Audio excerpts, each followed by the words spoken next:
Magpatuloy kayo sa pag-iibigan bilang magkakapatid kay Kristo. Huwag ninyong kalimutang patuloyin ang mga dayuhan sa tahanan ninyo.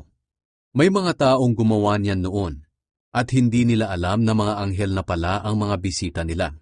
Damayan ninyo ang mga kapatid na nasa bilangguan, na parang nakabilanggo rin kayong kasama nila.